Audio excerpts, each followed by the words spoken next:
अस्सलामुअलैकुम तलबा व तालिबात। उम्मीद है आप सब खैर आफियत से होंगे। तो आज मैं सबक स्टार्ट करने से पहले आप लोगों के कुछ प्रॉब्लम शेयर करना चाहती हूँ। कुछ बच्चों ने मुझे कमेंट किए हैं कि उनके पास किताब नहीं है। मैं अक्सर सवाल के जवाबात जो हैं वो आपको टेक्स्ट बुक में से ही ढूंढ कर बताती हूँ। तो जब आपके पास बुक नहीं है और आप डायरेक्ट सवाल जवाब का वीडियो देखेंगे तो कैसे मुमकिन है कि आपको समझ में आ जाएगा। इसलिए सवाल जवाब से पहले जो सबक का मैं वीडियो बनाती हूँ वो भी देखना उतना ही ज़रूरी है सवाल जवाब को समझने के लिए। तभी आपको सवाल और जवाब समझ में आएंगे। आप वीडियो नहीं देखेंगे, डायरेक्ट सवाल जवाब पे आ जाएंगे तो नहीं समझ में आएगा। और मैं पूरी कोशिश करती हूँ कि वीडियो बहुत लंबी ना हो। कितने बच्चे हैं जिन्हें मोबाइल बहुत उन्होंने पहली बार यूज़ करना शुरू किया है तो उन्हें चैनल पे जाना भी नहीं आता है। तो मैं आज इस वीडियो में आप लोगों को थोड़ा सा बता देती हूँ कि यूट्यूब पे आपको जाना है। यहाँ पर सर्चिंग में लर्न विथ नरगिस पे आप सर्च करेंगे। चैनल पे ऊपर क्लिक करेंगे तो यहाँ पर आपको देखिए होम, आप होम पे हैं इतना ही दिखाएगा, ठीक है। फिर आप वीडियोस पे जाएंगे तो आपको पूरा वीडियो आ जाएगा। अब आपको यहाँ पर सवाल जवाब भी दिए हुए हैं और सबक भी दिए हुए हैं। जैसे आपको भोला का सवाल जवाब समझने से पहले भोला जो सबक है वो पढ़ना होगा आपको, तभी आप समझ सकते हो। अब ऐसा हो कि आपको सबक ना पढ़ना पड़े, डायरेक्ट आप क्वेश्चन आंसर पढ़ो और समझ में आ जाए तो ये बिल्कुल भी मुमकिन नहीं है। आपको ये ओपन करना है, इस तरह से यहाँ पे क्लिक करेंगे, ये बड़ा हो जाएगा और देखिए सब कुछ बिल्कुल क्लियर आपको दिख रहा है। तो अगर आपके पास बुक नहीं है तो आप इस तरह से भी पढ़ सकते हैं। अब जैसे मैं आप लोगों को नज़म पढ़ाती हूँ उसमें से आप लोगों को कुछ स्क्रीनशॉट लेना है तो इस तरह से आप बड़ा करें, देखें कितना क्लियर दिख रहा है। स्क्रीनशॉट लें और बैठ के आराम से लिखें। उम्मीद है आपको समझ में आया होगा। तो हम चलते हैं अपने सबक की तरफ। सबक का बगौर मुताला कीजिए और दी हुई सरगर्मियाँ मुकम्मल कीजिए। नंबर 1 क्या दिया हुआ है कि बाबा को घर पर किसी की आमद का पता चल जाने की वजह लिखिए। तो वजह पूछा गया है तो हमें सिर्फ़ और सिर्फ वजह बतानी है कि क्या वजह थी जिससे बाबा को पता चल जाता कि घर पर कोई आने वाला है। तो यहीं पर है इसका जवाब कि बाबा ने, मैं की जगह आपको क्या लिखना है, बाबा के बाबा ने माया को पत्थर के एक कोजे में मक्खन रखते देखा। छाछ की खटास को दूर करने के लिए माया ने कोजे में पड़े हुए मक्खन को कुएं के साफ पानी से कई बार धोया। इस तरह मक्खन के जमा करने की ख़ास वजह थी जिससे बाबा को पता चल गया कि घर पर कोई आने वाला है। बस इतना ही जवाब आपको लिखना, क्योंकि वजह पूछा है ना तो ख़ास वजह थी, इतना ही जवाब रहेगा। आगे आपको क्या करना है, वापस से सवाल रिपीट कर देना है कि इस तरह बाबा को घर पर किसी की आमद का पता चल गया। नंबर 2 क्या कहा गया कि माया के मक्खन जमा करने का तरीक़ा बयान कीजिए। तो इसका जवाब भी वहीं पर है जहाँ पहले का जवाब था। देखते हैं कि किस तरीके से माया मक्खन जमा करती थी। इसका जवाब ये रहेगा कि माया पत्थर के एक कोजे में मक्खन रखा करती थी। छाछ की खटास को दूर करने के लिए माया ने को आप कट कर देंगे। छाछ की खटास को दूर करने के लिए माया कोजे में पड़े हुए मक्खन को कुएं के साफ पानी से कई बार धोया करती थी। इस तरह से आप लिखेंगे। तो ये 1-1.5 लाइन का जवाब हो गया, बहुत ही आसान है। तीसरा हम देखते हैं क्या पूछा गया है। तीसरे नंबर पे यहाँ पूछा गया कि सबक में मज़कूर रिश्तों और रिश्तेदारों के नाम लिखिए। तो इसका जवाब क्या है कि पहला क्या है, माँ जो कि माया थी, एक रिश्ता ये आया है। बेटा जो कि भोला था, बेटी जो नन्ही थी, नन्ही का भी नाम आया है। दादा खुसर यानी ससुर जो कि माया के ससुर थे। रावी जिसका नाम नहीं है। खुसर कौन है, ससुर माया के, इनका नाम नहीं आया है। अलबत्ता भोला क्या उन्हें कहता था, बाबा बाबा कहता था। तो रावी यानी जिन्होंने सबक पूरा बयान किया है उनका नाम सबक में नहीं आया, लेकिन भोला उन्हें बाबा कहता था। मामू जो कि माया के भाई था, भोला का मामू। तो ये रिश्ते सबक में आए हैं। अगला सवाल देखते हैं। चौथा सवाल क्या पूछा गया कि माया के भाई के घर आने की वजह बयान कीजिए। तो वजह क्या है कि देखिए राखी का त्यौहार आने वाला था। यूँ तो अक्सर बहनें भाइयों के यहाँ जाकर उन्हें राखी बांधती हैं, मगर माया क्या थी, यहाँ पे आपको खुद से लिखना है थोड़ा सा 1 लाइन कि माया जो थी बेवा है और घर में बच्चों के अलावा भोले के बूढ़े बाबा हैं, इसलिए वो अपने भाई के यहाँ नहीं जा सकती थी। तो माया का भाई अपनी बहन और भांजे से मिलने के लिए खुद ही आ जाया करता था और राखी बंधवा लिया करता था। इस तरह से आपको पूरा जवाब लिखना है। 5वां क्या है, राखी बंधन पर भाई के ज़रिए बहन से किए जाने वाले वादे को कलमबंद कीजिए।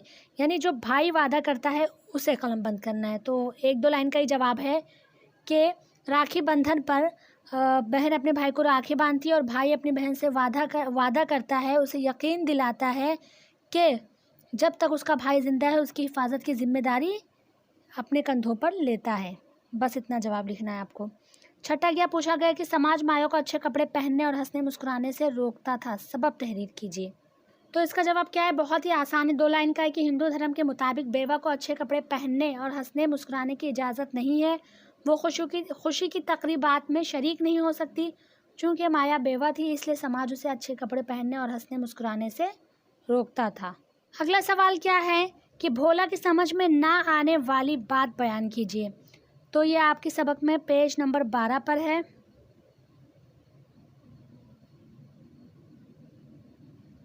पेज नंबर 12 पर यहाँ कि भोला की समझ में ये बात नहीं आ रही थी कि एक ही शख्स किस तरह एक ही वक्त में किसी का भाई और किसी का मामू हो सकता है। वो तो अब तक यही समझता आया था कि उसके मामू जान उसके बाबा जी के भी मामू जी हैं। इतना जवाब रहेगा बस। अगला क्वेश्चन देखते हैं क्या पूछा गया है। सवाल नंबर 8 पूछा गया है कि भोला कभी बाबा का भोला होता कभी माया का। इस जुमले की वजाहत कीजिए।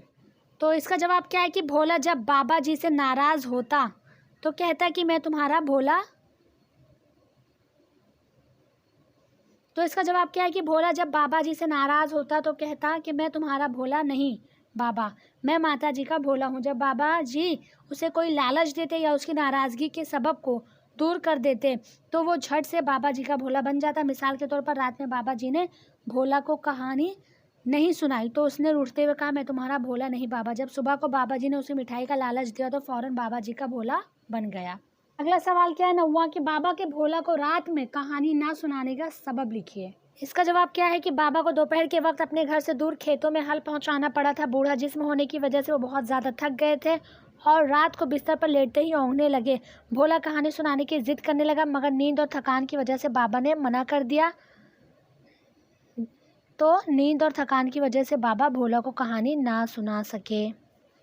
इस तरह से आपको लिखना है, मना कर दिया, नींद और थकान की वजह से बाबा भोला को कहानी ना सुना सके। तो पीडीएफ में जो आपके स्क्रीन पर है क्या सवाल पूछा गया कि बाबा के भोला को रात में कहानी ना सुनाने का सबब लिखिए। जबकि आपकी किताब जो कि फ़िलहाल मेरे हाथ में है इसमें क्या पूछा गया है कि बाबा का भोला को रात और दिन में कहानी ना सुनाने का सबब लिखिए, यानी दोनों। तो इसका जवाब क्या है, पिछले जवाब से थोड़ा लगभग सेम है कि बाबा को दोपहर के वक्त अपने घर से दूर खेतों में हल पहुंचाना पड़ा था। बूढ़ा जिस्म होने की वजह से वो बहुत ज़्यादा थक गए थे और रात को बिस्तर पर लेटते ही औंधने लगे। भोला कहानी सुनाने की जिद करने लगा मगर नींद और थकान की वजह से बाबा ने मना करके उसे दिन में कहानी सुनाने का वादा कर लिया। अगले दिन दोपहर को बाबा खाना खाने के बाद भोले को कहानी सुनाते मगर उसी वक्त पिटवारी आन पहुंचा। उसने कहा कि उसे आज ही फुर्सत मिल सकती है, फिर नहीं।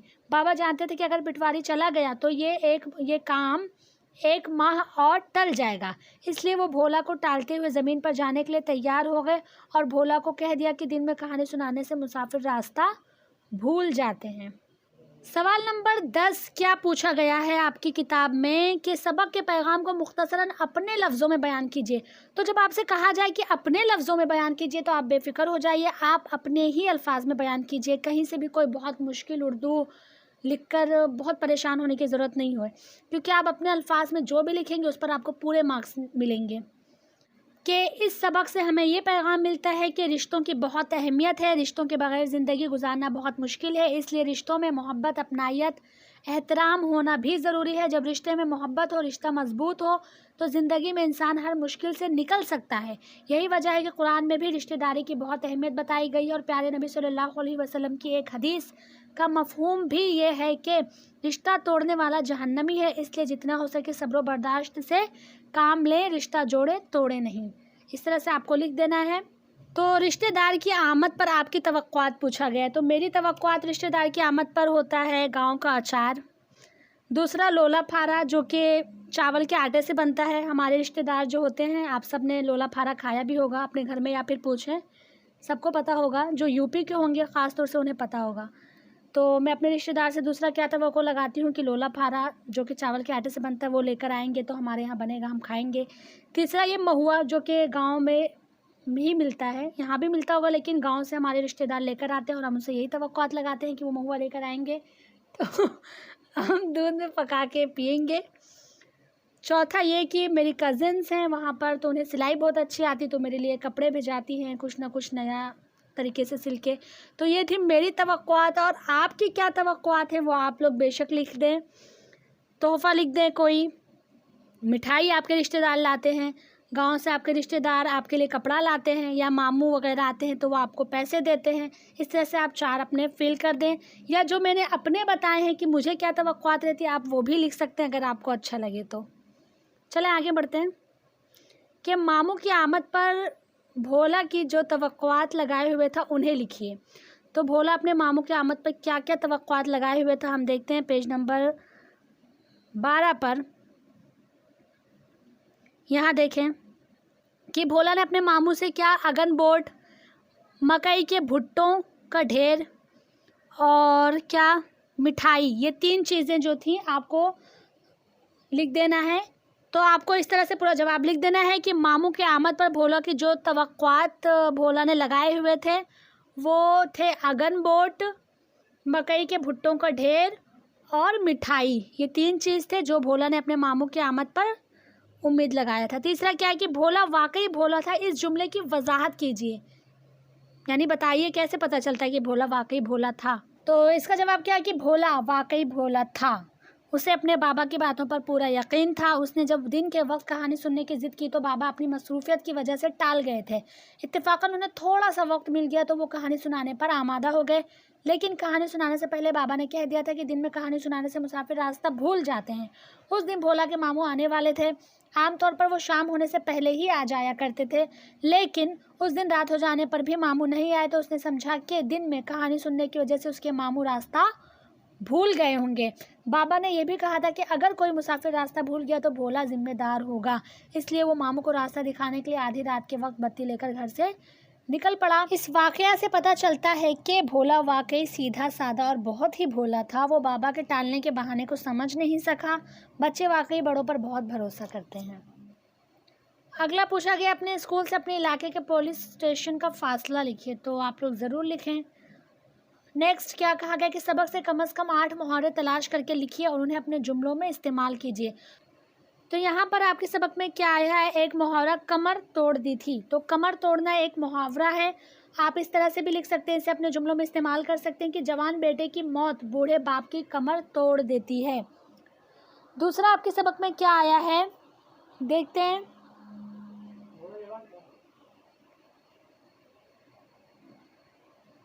मुंह बिसोड़ना, मुंह बिसोड़ना ये भी क्या है, मुहावरा है। बाबा के कहानी, आप इसे अपने जुमले में इस तरह से इस्तेमाल कर सकते हैं कि बाबा के कहानी सुनाने से इनकार करने पर भोला मुंह बिसोड़ने लगा। तीसरा क्या है, दिया सलाई दिखाना। तो आगे पेज नंबर 14 पे हम देखते हैं दिया सलाई दिखाना आया है।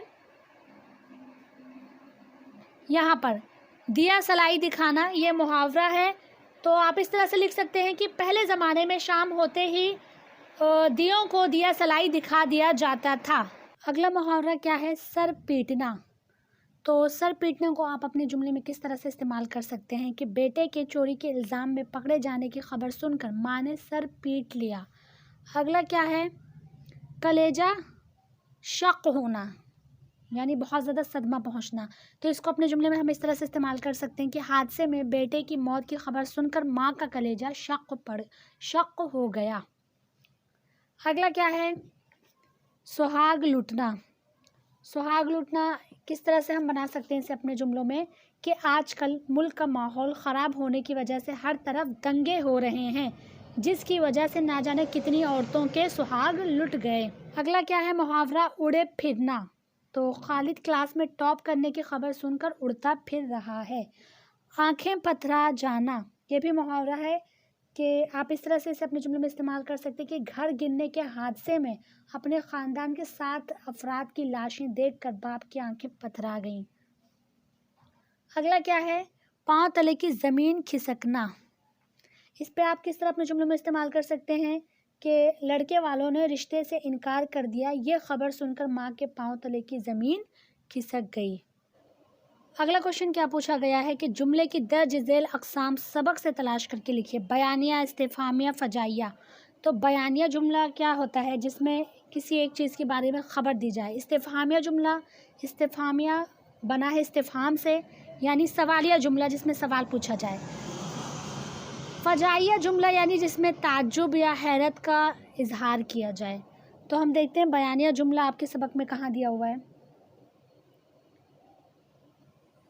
2 जुमले आप बयान कर दें, बयानिया के, 2 इस्तिफ़हामिया के। तो यहाँ पर आप देखें, मैंने माया को पत्थर के एक कोज़े में मक्खन रखते देखा। ये क्या हो गया? बयानिया जुमला। दूसरा बयानिया जुमला क्या है कि मैं अपनी बहू के इस तरह खुलकर हंसने पर दिल ही दिल में बहुत खुश हुआ। ये भी बयानिया जुमला है। और इस्तिफ़हामिया जुमला तो आपकी बुक में बहुत है। यहीं पर एक है कि परसों मामू जी आएंगे ना, ये इस्तिफ़हामिया जुमला हो गया। भोले तेरे मामू जी तेरे माता जी के क्या होते हैं, ये इस्तिफ़हामिया जुमला हो गया। तो आपको इस्तिफ़हामिया और बयानिया जुमला के ये 2 मिसाल दे देने हैं जो मैंने अभी बताया है। रहा फ़जाइया जुमला, तो आपके सबक में कोई भी फ़जाइया जुमला नहीं आया है। उसके जवाब में आपको इतना लिख देना है कि इस सबक में कोई भी फ़जाइया जुमला नहीं आया है। अगला क्वेश्चन पूछा गया, सबक से मुफ़रद, मुरक्कब और मखलूत जुमलों की 2 मिसालें लिखिए। तो मुफ़रद जुमला क्या होता है, मुरक्कब जुमला क्या होता है, मखलूत जुमला क्या होता है, इनके माना क्या है, मैं मुकम्मल डिटेल में इस पर एक अलग से वीडियो बनाऊंगी। और उसमें क्योंकि देखिए बहुत से बच्चे हैं जो हमेशा कंफ्यूज रहते हैं। 9th से आपको ये सारी चीज़ें पढ़ाई जाती हैं, लेकिन आप लोग हमेशा से कंफ्यूज होते हैं कि मुफ़रद, मुरक्कब, मखलूत क्या होता है। तो मैं इंशाल्लाह इस पर अलग से एक वीडियो बनाऊंगी जिसमें डिटेल से आपको एक ही बार में सारी चीज़ें समझ में आ जाएंगी। तो नेक्स्ट हम देखते हैं, सबक से इसमें जमा तलाश करके लिखिए। तो सबक में इसमें जमा 2 इस्तेमाल हुआ है। एक शुरू में आपके पैराग्राफ में आया है, यहाँ पर, यहाँ समाज क्या है, ये इसमें जमा है। एक लफ्ज़ समाज हो गया। दूसरा आखिरी पेज पर आपके आया है मेला, ये भी इसमें जमा है। अगला हम देखते हैं क्या पूछा गया है कि दर्ज झेल बयानात की इस्तेहसानी वजाहत कीजिए। क्या दिया गया है, मैंने दुआएं की, मन्नतें मानी कि भोला मिल जाए, डैश डैश डैश उसके बगैर कुछ ना थे। अब आपकी किताब में वही सवाल किस तरह से दिया हुआ है कि क्या कहा गया है, नुकात दिया गया हुआ, यानी इस बयान का मतलब समझाना है और फिर आपकी राय भी मांगी गई है। तो मैं आपको जवाब इसी के मुताबिक बताऊंगी। तो बयान का मतलब बताना और ज़ाती राय भी देनी है। तो क्या है जवाब की बयान का मतलब क्या है, रात में किसी वक्त बाबा की आँख खुली तो उन्होंने देखा कि बत्ती गायब है और भोला भी अपने बिस्तर पर नहीं है। तब बाबा और माया ने मिलकर घर का कोना कोना छान मारा, लेकिन भोला नहीं मिला। माया दीवानों की तरह चीखें मारने लगी। बाबा ने भी दिल ही दिल में हज़ारों दुआएं मांगी। भोला के मिलने के लिए उन्होंने मन्नतें भी मानी। भोला के अब्बा गुजर गए थे, अब भोला ही उस घर का उजाला था। उसी के सहारे बाबा और माया दोनों जिंदा थे।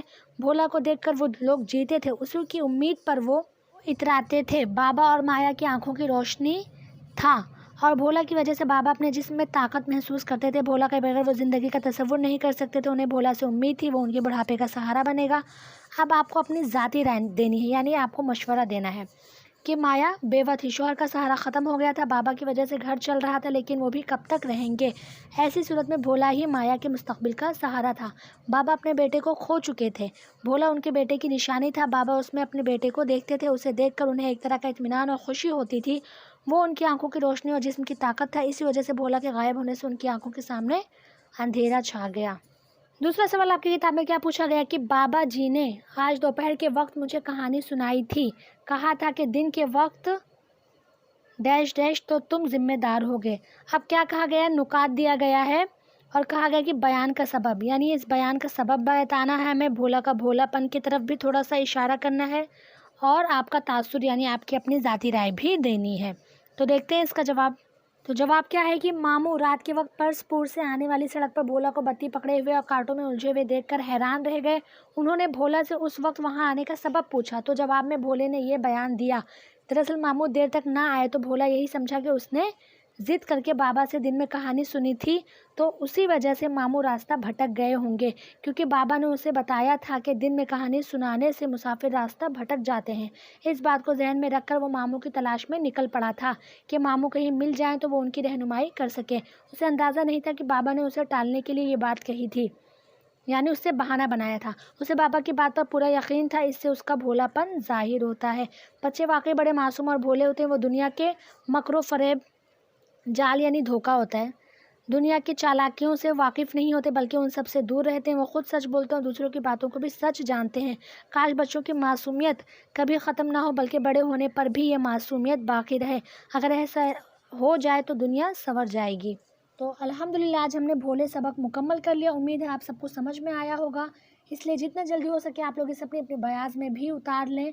और अगली वीडियो मेरी मुफ़रद, मुरक्कब और मखलूत जुमलों पर होगी, जिसमें मैं इसी सबक से आपको 2-2 मिसालें पेश करूंगी। तो आप लोग जब वो सवाल जवाब भी लिख लीजिएगा। तो ये रही मेरी पिछली वीडियो, इसे भी देखो। अगर मेरी वीडियो से आपको फ़ायदा हो रहा है तो प्लीज़ लाइक करो, अपने दोस्तों से भी शेयर करो। जो भी डाउट हो कमेंट में ज़रूर पूछिए। चैनल को सब्सक्राइब करें। अगली वीडियो कौन से टॉपिक पर होना चाहिए मुझे ये भी बताएं। तो मैं मिलती हूँ आप लोगों से अगली वीडियो में। आज के लिए बस इतना ही।